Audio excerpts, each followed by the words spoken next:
দুর্নীতি ও অনিয়ম রুখতে প্রধান বিচারপতি জুবাইর রহমান চৌধুরীকে কঠোর হতে বললেন ভারপ্রাপ্ত অ্যাটর্নি জেনারেল ও সুপ্রিম কোর্ট বার। সকালে প্রথমবার এজলাসে বসার পর প্রধান বিচারপতিকে বিচার বিভাগের মঙ্গলে প্রয়োজনীয় সবকিছু করার আহ্বান জানান তারা। নতুন প্রধান বিচারপতি মামলা জট কমাতে সবার সহযোগিতা চান। ২৮ ডিসেম্বর শপথ নেন দেশের ২৬তম প্রধান বিচারপতি জুবাইর রহমান চৌধুরী। এর ৭ দিনের মাথায় প্রথমবার এজলাসে বসলেন তিনি। রীতি অনুযায়ী প্রথম দিনই তাকে সংবর্ধনা দেয় অ্যাটর্নি জেনারেল কার্যালয় ও সুপ্রিম কোর্ট বার। নির্ধারিত সময়ের অনেক আগেই কানায় কানায় পূর্ণ হয় প্রধান বিচারপতির এজলাস। বক্তব্যের শুরুতেই সব পক্ষই শ্রদ্ধার সাথে স্মরণ করেন খালেদা জিয়াকে। বিচার বিভাগকে সিন্ডিকেট মুক্ত করতে প্রধান বিচারপতিকে শুদ্ধি অভিযান চালানোর অনুরোধ জানান ভারপ্রাপ্ত অ্যাটর্নি জেনারেল।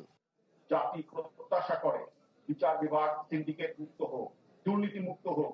দুর্নীতির প্রচলিত ধারণায় অর্থনৈতিক লেনদেন বুঝালেও বুদ্ধিবৃত্তিক দুর্নীতি ডিনামাইটের চেয়েও ধ্বংসাত্মক, অ্যাটম বোমার চেয়েও ভয়াবহ, ক্যান্সারের চেয়েও মরণঘাতী।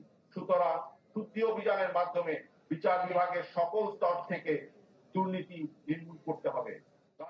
অনুষ্ঠানে সুপ্রিম কোর্ট বারের সভাপতি বলেন, মিথ্যা মামলা বন্ধ না হলে মামলা জট কমবে না। রাজনীতি থেকে বিচার বিভাগ আলাদা করারও আহ্বান জানান তিনি। সুপ্রিম কোর্টের বেঞ্চ অফিসার সব কোর্টের দুর্নীতি মুক্ত করার জন্য যথাযথ পদক্ষেপ গ্রহণের জন্য আমরা আপনার নিকট আশা করছি। কোন রাজনৈতিক সরকারি দলের বা রাজনৈতিক দলের রাজনীতি করার জন্য কোর্ট কাছারি না, সেটা স্পষ্ট করতে হবে, সেখানে বেড়ে আসতে হবে। আমরা এই কলকাতা দিতে চাই না, জাতি কলকাতা দিতে চাই না।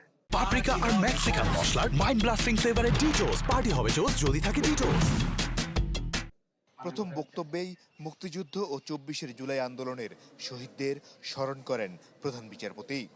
মামলা জট কমাতে সবার সহযোগিতাও চান তিনি। Brave young martyrs of the mass uprising of July-August 2024.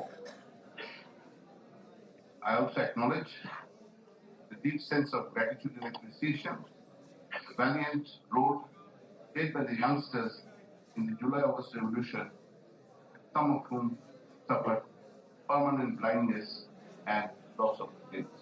I express my gratitude to all of you for being present here on this chilly, windy morning. I seek your prayers and blessings for properly discharging this onerous duty and responsibility that has been cast upon me. এদিন appeal বিভাগের জ্যেষ্ঠ বিচারপতি আশফাকুল ইসলাম সংবর্ধনা অনুষ্ঠানে আসেননি। Supreme court সূত্র বলছে, জুবাইর রহমান চৌধুরী প্রধান বিচারপতি নিয়োগ পাওয়ার পর থেকে ছুটিতে আছেন তিনি। মাসুদুর রহমান, চ্যানেল 24, ঢাকা।